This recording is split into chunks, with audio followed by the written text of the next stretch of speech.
Bonjour, bonjour na bandeko nyonso oyo bakolanda nga na ngonga oyo. Bandeko na ngai bangolais pe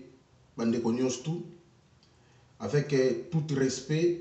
pe humilité na ye nango liboso na bino par rapport à concernant ya vidéo ya liboso oyo na salaki oyo tungisi mabota ebele pe bandeko ebele ya liboso na osenga bolimbisa ngai concernant peut-être ya vidéo oyo na salaki et j'espère que bozulaki yango na premier degré mais ezali sens oyo ngai na yelaki koloba te na finga bandeko na nga bangolais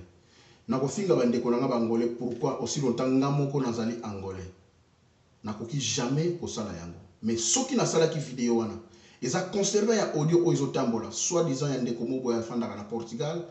ye amibengi ke aza moto ya wambu afingi biso ba Congo a spécifié bien la vidéo na ye ba Congo oyo ya Angola na ba Congolais ya Congo démocratique toza ba mbua toza ba nyama toliaka bato do pona ye biso toza importante na société do pona mutu wana biso ba Congo toza importante na société toliaka bato toliaka ba mbua do bakoki kobala biso ba Congo te bato ya bien ezande bato ya sud ke bato ya nord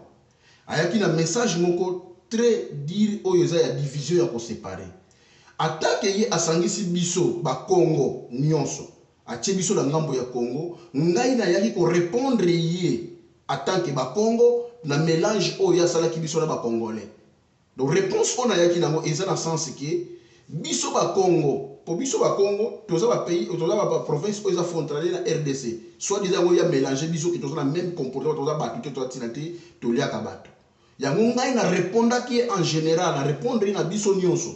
do isa lokola ba Congo yango la ba répondre ye do ba sangani na ba Congolais ba yeko répondre ndeko wana yango na pesa ki message na sens que na boyaki koloba ki bato ya sud pona créer image moko ya bien te parce que ça lokola c'est na créer division entre bato ya nord na bato ya sud parce que na muto leka na media na lobaka pour esala équilibre ndena répondaki ke biso nde to lakisa bino ko lata ko to lakisa bino ko ndenge bakata ka nyonso bato lakisa bino ndenge mutu mobali fazala biso nde ba Congo to memi loko wana mais bandeko na ngai bo comprendre ki na ndenge moko peut-être introduction na ngai nde bo comprendre ki mal parce que nazwaki audio wana te na nexaki na vidéo na ngai donc yango nde peut-être bo comprendre ngo mal pour ceux qui bokeli boso audio wana nde sikoyo audio zo tambola quelque bato mususu ba comprendre mais avec tout respect pe honneur on azana ngona bino na ko senga bino bolimbisi na malentendu oyo peut-être bozui likambo bandeko nyonso bozo finga ngai en tout cas oyo ba agresser ngai ba panzinga mutuka na ngai nazana ngona motema te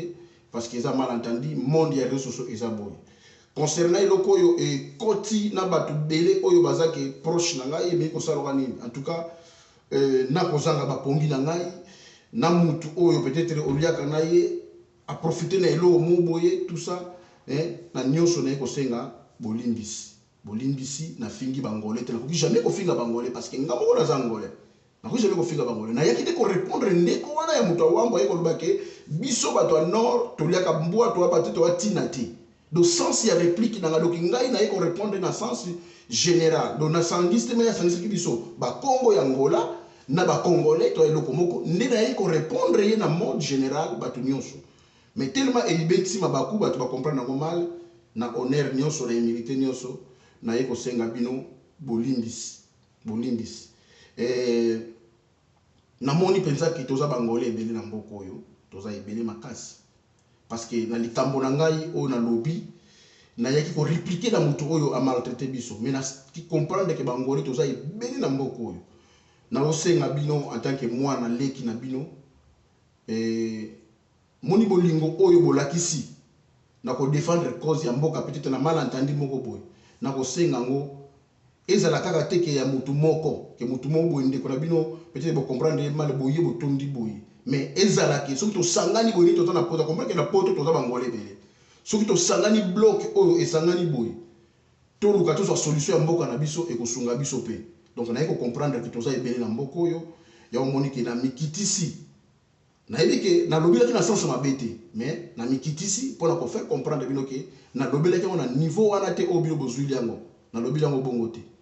mais nalobaki na sens ke ya korépondre mutu wana ya sidi oyo afingi biso bakongo makasi makasi na ndenge moko ya bien te donc so bolandi audio en tout cas j'espère que bokosepela nango te na mutu oyo peut-être aza na rancune na ngai te aye na n partidaire te peut-être bakamba politique aye nango te parce que na mutu aleka na medele alobelaka bapolitique ya mboka na ngai soki eye na angle ya politique te ke mutu ayoki ngai on a expliqué, j'espère que à comprendre que nalobelaki on a sens mabe te donc bolimbisa ngai